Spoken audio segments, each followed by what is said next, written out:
Films in Focus with David Sterritt is underwritten by The Movie House, your destination for first-run Hollywood and independent movies, and a digital portal to the Met Opera, National Theater Live, and special events worldwide in Millerton, New York, and on the web, themoviehouse.net. David Sterritt is the editor-in-chief of the Quarterly Review of Film and Video, contributing writer at Cineast, film professor at the Maryland Institute College of Art, Robin Hood Radio's very own critic. We are possessive. He joins us weekly. The films are Old Henry, Possession, and Algren. Hi, David. Hi, Jill. How are you doing this week? Oh, I'm swell. This was so easy that I'm wondering if there's an underlying motive. I know it. You can make a sentence, but not quite maybe a novel out of those three titles. Not quite, and they could have all been one words except for Old Henry, not just Henry. Not just Henry. Oh, well. So that's a little variety in today's episode. 2 one-word titles and 1 two-word title. Anyway, let's get to them. These three, this is another week where our theme is to have no theme. These movies could not be more different from one another. They're all worth seeing. I think they're all good movies. And I guess my favorite of the three is the very first one, which is called Old Henry, which is written and directed by a pretty new filmmaker named Patsy Pansaroli. And Old Henry is a Western. And it is a Western in the old style. Now, not many Westerns get made anymore. Westerns were, my gosh, when I was growing up, Westerns were just such a hugely popular genre, and they were made in Hollywood all the time, and they were made in Europe a great deal, the famous spaghetti westerns, which were actually mainly made in Spain, and they were all over television. And then sometime in the 70s, the genre just sort of didn't entirely vanish, but it absolutely sort of faded away. And every once in a while we see a western, and every once in a while we see a really old-fashioned western like Old Henry, and it's refreshing. And Old Henry happens to be a really good example of the breed. I say it's old-fashioned because the story of it is old-fashioned, and the sort of setting of it and so forth and so on is really the kind of stuff that the classic westerns had many years ago. It is not really old-fashioned. It's not like the 40s or 50s westerns in that it does have some pretty heavy violence in it, especially as we get near the end. So be warned about that if you're sensitive to that. But then again, that's been the rule with westerns ever since Sam Peckinpah made The Wild Bunch back in the 60s, and Old Henry is not nearly as violent as that. So in a lot of ways, it is a throwback to a pretty old style of westerns. So Old Henry thrives on it has everything about it is pretty good. Good cinematography, good screenplay, good this and that. But it thrives primarily on the lead performance of Tim Blake Nelson, who's an interesting actor and a good actor. I always think of him mainly in terms of some of the movies he's been in by the Coen brothers, most recently The Ballad of Buster Scruggs, where he plays a pretty memorable character in that. That's kind of an anthology film, and he's certainly not the only interesting actor in that movie. But anyway, and that's another Western, of course. But Tim Blake Nelson is a good and interesting actor, and he is absolutely the heart and soul of Old Henry. I think it's one of the very rare lead roles that he's ever gotten, and he really, really handles it well. So Old Henry is, you guessed it, he's a kind of an old guy, kind of an old coot who lives out in the middle of nowhere, and he in the Old West, and he starts off the movie by telling us a little bit about how he lived here, and then he lived there, and then he ended up in this place, and he lives there all alone with his young son, who is an adolescent, verging on adulthood, and there they are, and they're having themselves a nice little quiet little life, it appears. And then Old Henry happens to stumble upon a very, very badly injured guy out there in the plains near where he lives, and there's a whole bundle of money that this badly injured man had. So at first, Old Henry just says, I think very sensibly, nope, I'm going to leave it there. I'm getting out of here. I'm not getting involved with whatever this is. But then, no, the temptation comes upon him, and he goes back and he gets the money, and he brings the badly injured person back to his own little house and sort of nurses him back to health. Well, now this sets up the first big question of the movie. How about this badly injured person? Who is he? And is he going to trust Old Henry, who now has him in his house, and by the way, ties him to a bed because old Henry doesn't trust the badly injured guy. Little by little, the badly injured guy gets less injured and starts to regain his strength a little bit. And again, there's the big standoff. Are old Henry and the badly injured guy going to trust each other? And then who is it who injured the guy? And then those people show up. And oh, they appear to be a pretty mean bunch. So now we have old Henry and the guy he's rescued and is still not sure whether he should trust him. We have the people who injured that person, and some of them are claiming to be sheriffs and others of them obviously not sheriffs, and things move on from there. So there's a lot of suspense in old Henry. There's a lot of sort of human interest because it's largely a question of who do I trust? Can I afford to trust this person? Am I putting myself in terrible danger if I trust this person? And so forth and so on. And then somewhere around 3/4 of the way through the movie, there's a big twist. We find out that Henry is not the old guy who we thought he was. He's actually some totally different person who most of us have heard of at one time or another. And that leads us into the last part of the movie. And that makes the movie more traditional than ever because, again, it's somebody we've heard of before in other Westerns, if we've ever seen Westerns in our lives.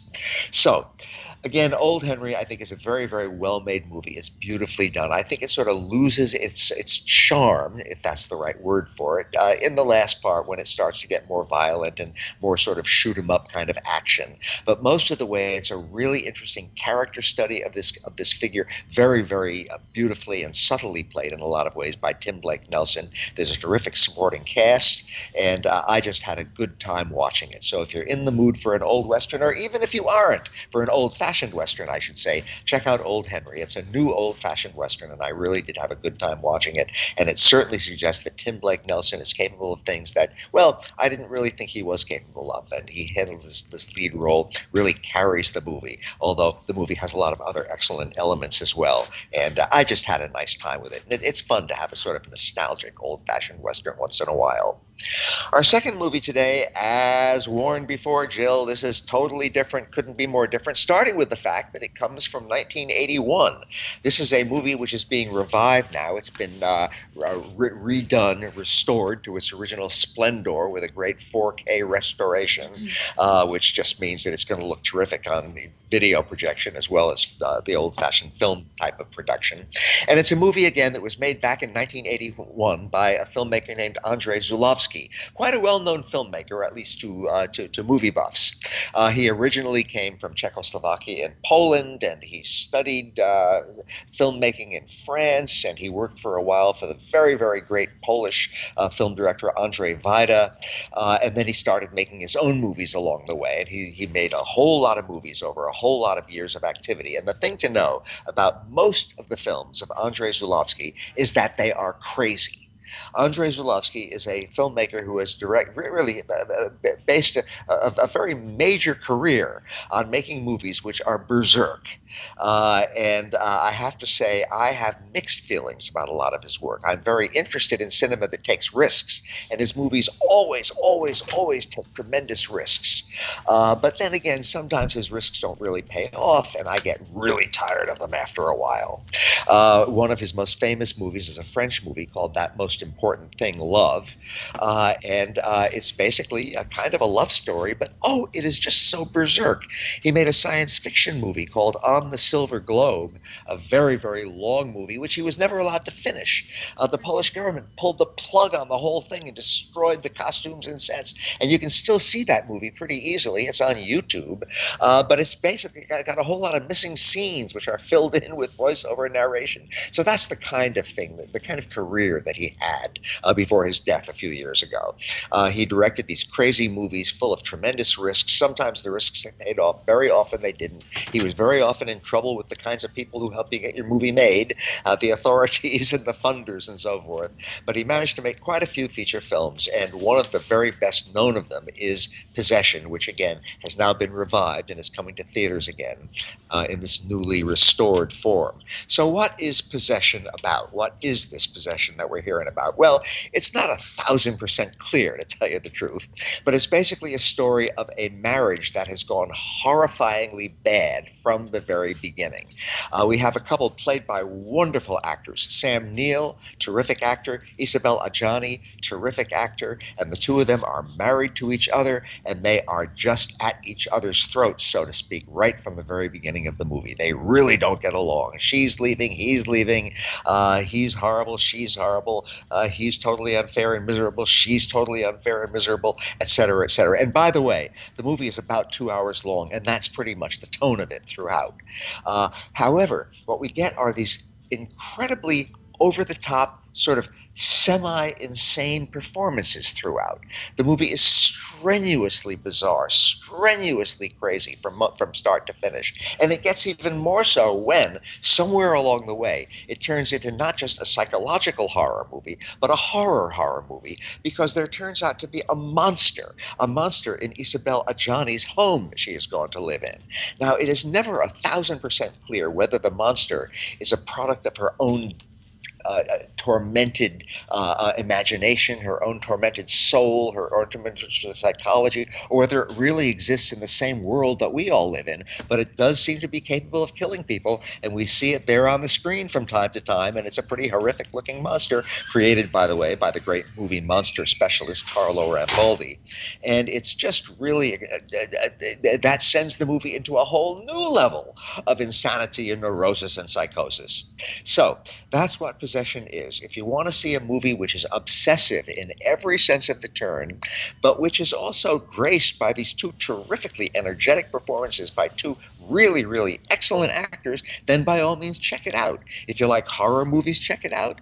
If you like stories about tormented, over-the-top lunatic psychology, check it out. It's an interesting movie. I got really tired of it after a while, and oh my gosh, I like horror movies, but this is not exactly the horror movie, the sort of horror movie I like best. But again, if you're interested in something really different and really obsessive, and especially if you have ever run across or are interested in sampling the work of Andrei Zulovsky, check it out. A very, very interesting movie, if not exactly a likable one. And our third movie for today, again, totally different from the other two, Algren. This is a documentary made by Michael Kaplan, and as one may suspect from the title, it is a documentary about the very fine American writer Nelson Algren.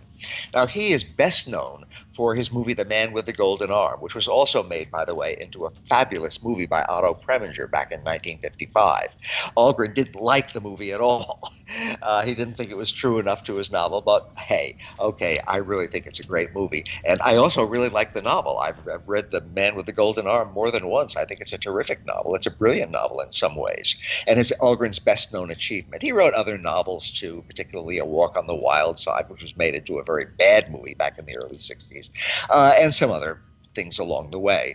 But he was one of these hard-boiled writers. He was a writer, this is me speaking now, not all critics would agree, but sort of on the order of Raymond Chandler or James M. Cain. But he really, really, really dealt with the dark side of society, the people who just have nothing and are probably never going to get anything. And he was fascinated by them and treated them in very compassionate ways. Interestingly, he had some real success in his career. The Man with the Golden Arm was the winner of the very first National Book Award.